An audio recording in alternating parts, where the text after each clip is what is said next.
Did you know that Peppa Pig was sued for plagiarizing this song?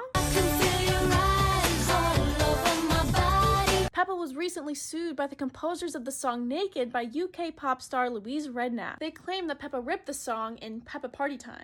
Peppa, Peppa Party, Peppa, Peppa Party. But why? Well, the melodies are almost identical, especially in the beginning of both sections. I can feel you right. Peppa, Peppa Party. The following melodies are also very similar. I can read the signs of sexual.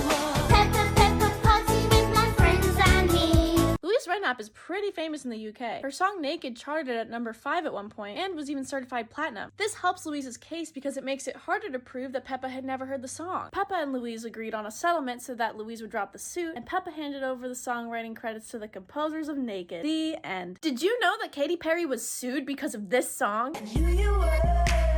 You were gonna come to me. Christian rapper Flame sued Katy Perry for copying his song Joyful Noise. That's why I praise God for the word that we adhere. But how are they similar? Well, the synth melodies of both songs are similar.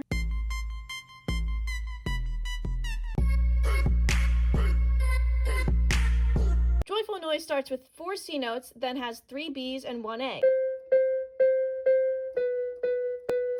Dark Horse starts with 4 C sharps, then is followed by 2 Cs, a B flat, and an F. Although the notes are different, the first half of both patterns are almost identical. Although the vocal patterns and the lyrics of both songs are different, Katy Perry still lost the lawsuit and gave Flame $2.8 million. But plot twist, Katy Perry recently appealed the lawsuit, got her money back, and lived happily ever after. The end. Did you know that Ed Sheeran was sued because of this song? Take me into your loving arms. Ed Townsend Jr., a co-writer of Let's Get It On by Marvin Gaye, sued Ed Sheeran for $100 million. Townsend said that Ed Sheeran stole the melody, harmony, and rhythm compositions of Thinking Out Loud from Marvin Gaye's Let's Get It On. And if you feel like I feel, baby, darling, I will be loving you till. Although the songs are in 2 different keys, they pretty much have the same chord progression. Let's Get It On goes D, F sharp minor, G, A7. Thinking Out Loud goes D, D over F sharp, G, A. However, the vocal rhythms, vocal melodies, and lyrics of both songs are different. Although Ed has been sued twice over the same song, neither of the cases have been settled yet. Who do you think should win? Did you know that Lady Gaga was almost sued because of this song? In 2019, Lady Gaga was threatened with a multi-million-dollar lawsuit from singer-songwriter Steven Ronson, who claimed that Gaga's song Shallow stole a 3-note melody from his song Almost. Can't you see I'm falling?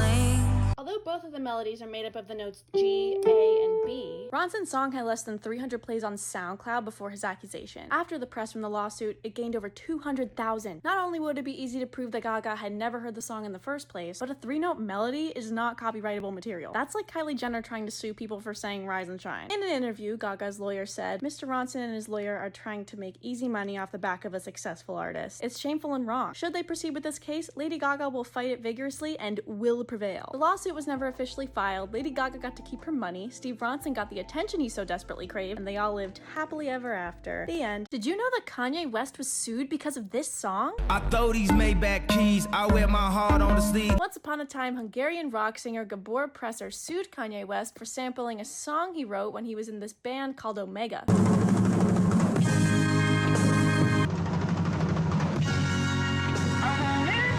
Kanye didn't clear the sample before using it. Instead, his lawyer sent Presser a $10,000 check after the marketing for Kanye's album began and said that Presser had 24 hours to work out a deal with Kanye. But Presser was kind of pissed that they didn't say something beforehand because Kanye used a whopping 85 seconds of his song. So Presser didn't cash the check. Instead, he sued Kanye for $2.5 million. But then a year later, Kanye settled the lawsuit and they all lived happily ever after. The end. Did you know that EMINEM was sued because of this song? Bitch, I'ma kill you. You don't wanna fuck with me. Once upon a time, French composer Jacques Lucier's son showed him the song Kill You by Eminem. He was like, "Dad, doesn't this sound like your song Pulsion?" To tell me my daddy was an evil man, she used to tell me, hey, And Jacques was like, yeah, it sure does sound like my song Pulsion. So then he sued Eminem for $10 million.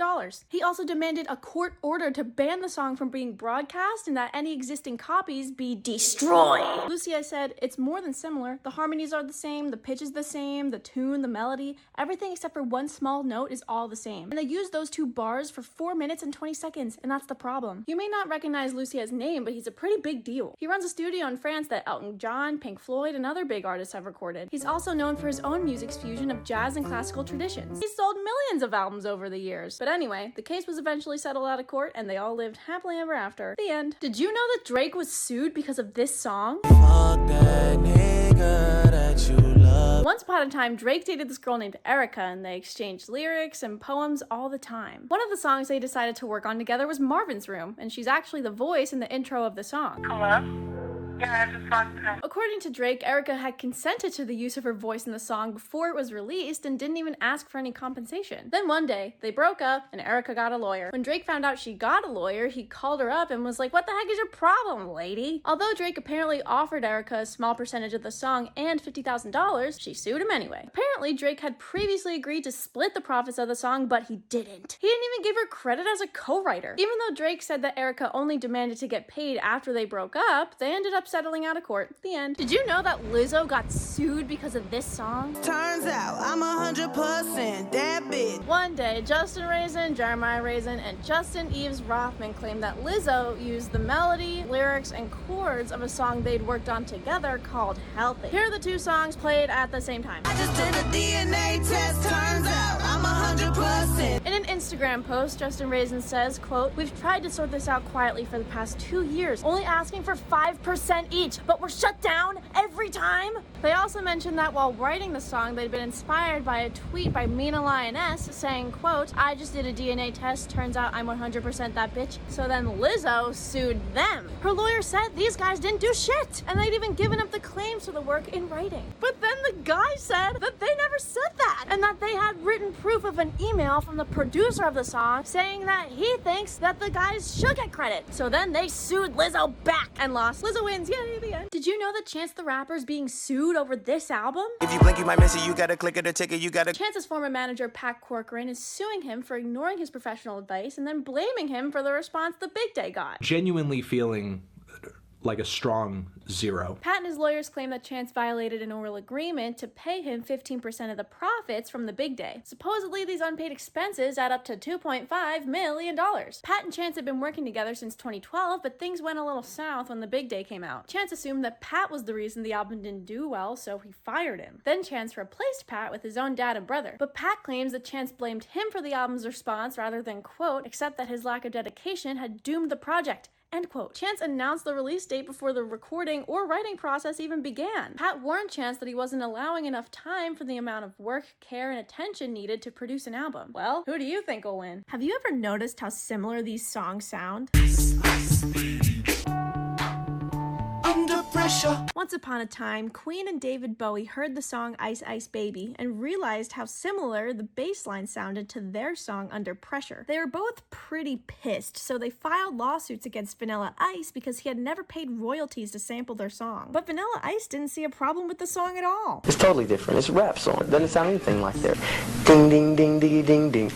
Ding ding ding ding. That's the way theirs goes. Ours goes ding ding ding diggy ding ding. Ding ding ding ding diggy ding ding. So instead of paying for a lawyer to fight the suit, Vanilla Ice just bought the whole song. Even though he paid about $4 million for the publishing rights of Under Pressure, this still ended up being cheaper than what it would have been to fight the suit. And despite all this, Queen and David Bowie still secured those songwriting credits for Ice Ice Baby. And they all lived happily ever after. The end.